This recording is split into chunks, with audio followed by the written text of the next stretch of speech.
আসসালামু আলাইকুম রহমতুল্লাহি ওয়া বারাকাতুহু। আপনারা দেখতে পাচ্ছেন যে মরিচের গাছ, এটি চাষি অনেক ক্ষতিগ্রস্ত হয়েছে এবং কীরকম ক্ষতিগ্রস্ত হয়েছে আপনারা নিজেরাও দেখলেন।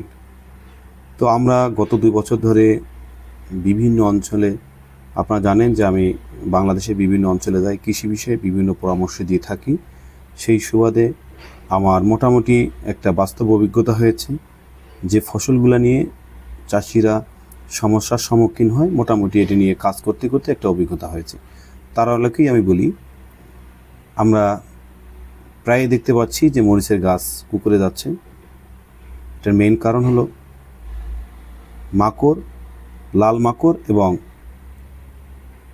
চোষক উপযোগী যে পোকা, থ্রিপস, সাদামাছি, জাপ পোকা, এগুলোর কারণে সাধারণত কোঁকড়া লেগে থাকে।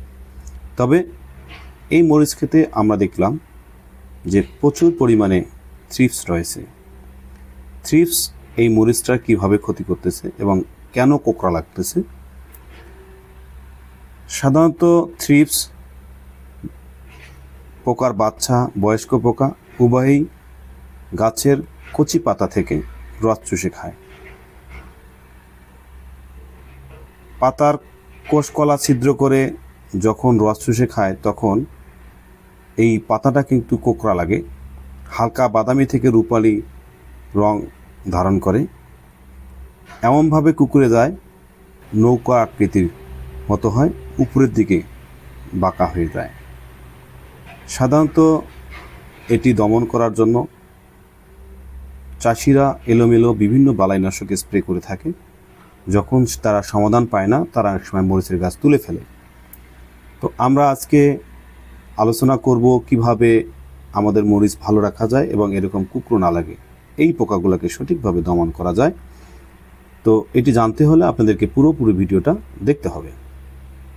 তো আমরা যে থ্রিপস দেখতে পাচ্ছি, এটি কিন্তু সাধারণত খালি চোখে দেখা যায় না, পাতার নিচে এভাবে দেখা যায়। তো থ্রিপস আপনাকে দমন করতে গেলে প্রথম যে কাজটা হতে হবে, আপনার মরিচ ক্ষেত পরিষ্কার পরিচ্ছন্ন রাখতে হবে। এক গাছ আর এক গাছের সাথে লেগে গেছে, আপনি বালাইনাশক স্প্রে করবেন, সব জায়গায় পৌঁছবে সেই ব্যবস্থাটা আপনাকে করতে হবে। এরপরে আপনাকে বালাইনাশক স্প্রে করতে হবে। আপনাকে যে বালাইনাশকটা প্রথমে স্প্রে করতে হবে 1 ADC অ্যাবামেকটিন গ্রুপের ওষুধ, সানমেকটিন, অ্যাকামাইট, ভার্টিমেক এবং ওমাইট, যে কোনো একটা হতে পারে, লিটারে 1.5 ml। এর সাথে এসিফেট গ্রুপের ওষুধ, এটা হলো এসাটাপ হতে পারে, লিটারে 1.5 গ্রাম, একসাথে মিক্স করে বিকেলবেলা সুন্দর করে স্প্রে করে দিতে হবে, যেন প্রতিটা জায়গায় সুন্দরভাবে পড়ে।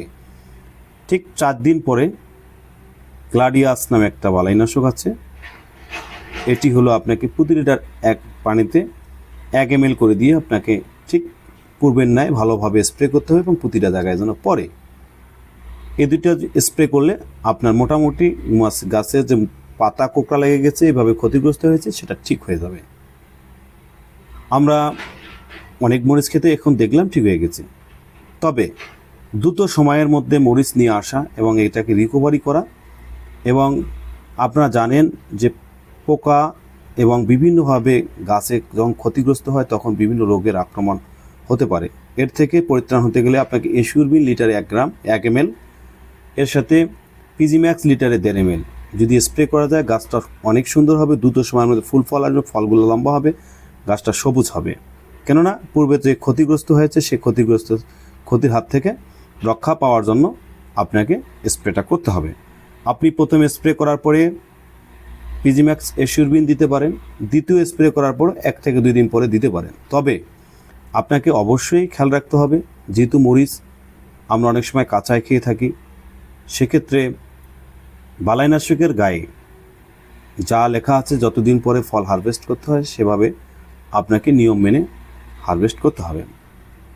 এরপরে আমরা যে ক্ষতিগ্রস্ত মরিচ দেখতেছি, আশা করি আপনারা ঠিক এমনইভাবে যদি আপনাদের বালাইনাশক পর্যায়ক্রমিকভাবে স্প্রে করেন, তাহলে আপনার মরিচ এত বেশি ক্ষতিগ্রস্ত হবে না।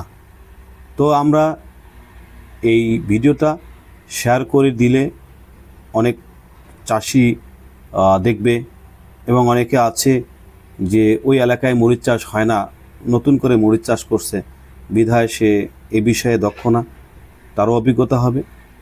এক কথায় এই সমস্যা হলে শতভাগ ক্ষতিগ্রস্ত হয়। সেখান থেকে রক্ষা পাওয়ার জন্য আমাদেরকে এই বিষয়ে যথেষ্ট জ্ঞান থাকতে হবে।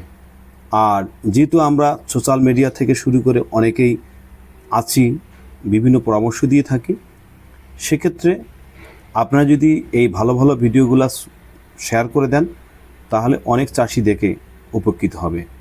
তো আমরা আজকে দ্রুত শেষ করব। আপনারা দেখতে পাচ্ছেন যে মরিচের গাছের অবস্থা, তো এটি কিন্তু আমরা পরবর্তীতে পর্যবেক্ষণ করেছি, ভালো হয়ে গেছে।